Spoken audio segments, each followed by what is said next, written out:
Sa panahon ngayon, laganap na ang paggawa ng content mula sa videos, music, graphics, hanggang sa creative projects. Kahit gaano man kasimple kalaki ang mga ito, hindi maiwasang may ibang taong nag-aakalay okay lang gamitin ang content ng iba kahit wala silang consent. Pero ayon sa batas, ang simpleng maling akala ay may kaakibat na seryosong pananagutan.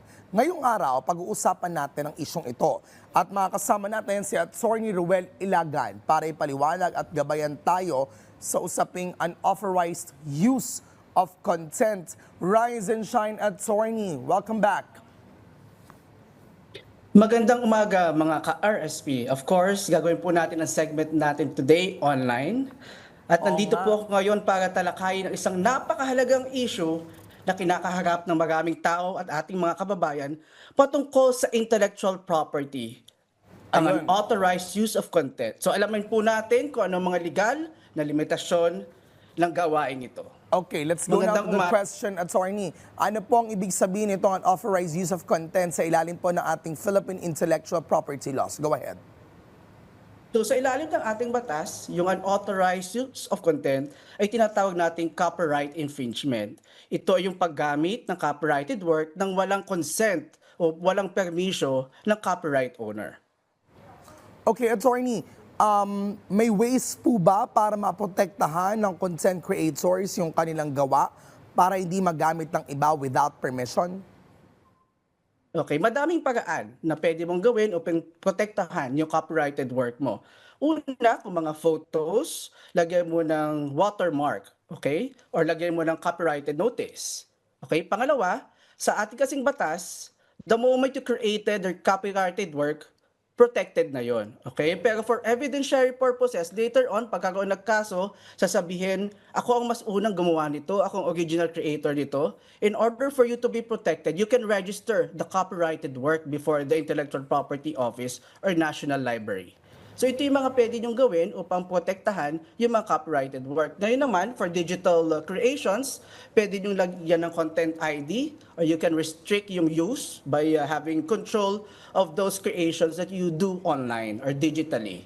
Attorney, So ito yung mga pwede niyong gawin. Protektahan yung mga creations. Attorney, marami nag-aakalang walang masama sa paggamit kasi ng content ng iba, lalo na po online.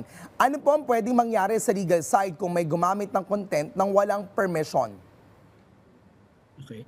One of the biggest misconception is, if it's available online, it is for free. Diba? Iniisip natin kasi we can access this materials online. If it is for free, hindi tama yon. Okay? Madaming pwedeng gawin upang protektahan yung copyrighted owner, lalong-lalo na kung ginagamit yung content niya without the consent of the copyrighted owner. Unang-una, pwede kang magkaroon ng injunction, meaning papatigilin yung paggamit mo doon sa material. You can also be held criminally liable. Ibig sabihin, pwede kang makulong dahil ginamit mo yung material without the consent of the owner. And of course, you can also be liable civilly for the damages na nagawa mo or na naranasan ng copyrighted owner because ginamit mo yung content niya without the consent. Okay, since you've mentioned about akala natin pag digital free na pero syempre hindi. Let's try to have a comparative analysis dito, Attorney. Halos kasi lahat digital na, social media, streaming, online platforms, pero may mga traditional content pa rin. We want to know, may pagkakaiba po ba yung protection ng digital content kumpara sa traditional content?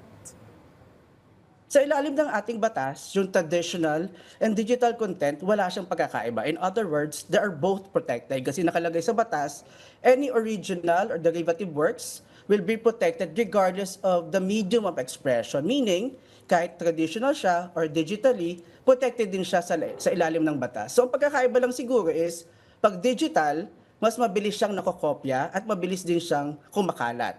Unlike in traditional means or traditional mode of content creation or original works. Okay, Attorney, I have a question. Kasi marami nagsasabi na okay lang gamitin ng work ng iba kung maliit lang or for education. Ito yung concept ng fair use. So, para sa ating mga ka-RSP, we want to know what's this fair use all about? Sa ilalim ng batas, may tinatawag tayong doctrine of fair use. Ito yung limitadong paggamit ng copyrighted work ng isang tao even without the permission ng copyrighted owner. Ibig sabihin, pag ginamit mo ito, hindi ka magiging liable. Okay? But of course, very strict. Okay? There are limitations, there are qualifications. Okay? Allowed lamang yung limitadong paggamit ng copyrighted material, unang-una, if it's for educational purposes. Okay? For example, nagtuturo ka sa school, i-provide mo as example yung copyrighted work.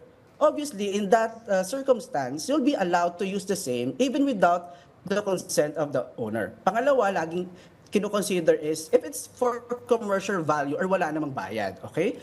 So, importante, kung gagamitin mo yung copyrighted work, hindi ka nag-charge ng any amount or it's really not for commercial value. And there are a lot more factors. Isa pa is kung yung paggamit ba ng copyrighted work nakaka-affect doon sa value ng copyrighted work, that will also be considered kung i-allow yung paggamit ng copyrighted material even without the consent of the owner. Okay, at sorry, habol ko lang, Sean, di ba? Kasi some of the programs on different networks, sometimes they just put courtesy off. Pero pinakamahalaga rito is they still need to ask for consent, right, attorney?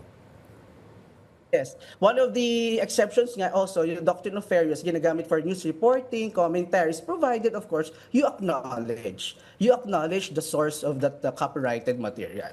Ayun. Okay, at so ini panghuli, ano yung mga tips para ma-monitor at masiguro natin, ma-enforce yung kanilang intellectual property rights? Ihabol na rin natin yung ano ang pwede mangyari. May amount ba na babayaran na fine, years, or kung ilang taon o buwan kang makukulong sa paglabag dito sa copyright infringement? Go ahead, attorney. You're liable for copyright infringement, you can be criminally and civilly liable. Ibig sabihin may kulong yon. Okay? Pangalawa, you can be held liable for damages. Damages na suffer ng copyrighted owner. Okay? So if you're a copyrighted owner, there are a lot of things that you can do in order to protect your work. Okay? Sabi ko nga kanina, pwede ka magkaroon ng watermark or copyright notice.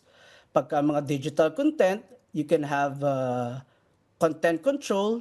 You can also have content ID. Okay? So in other words, you have to do something in order to make sure na mailalagay mo dun sa material mo na ikaw yung may-ari ng copyrighted work. Okay? Pangalawa, lalong-lalo na pagkakaroon nagkakaroon ng kaso, nagiging issue lagi, sino ba talaga ang may-ari nitong content na to? Sino ba ang una na nakaisip ng content na to?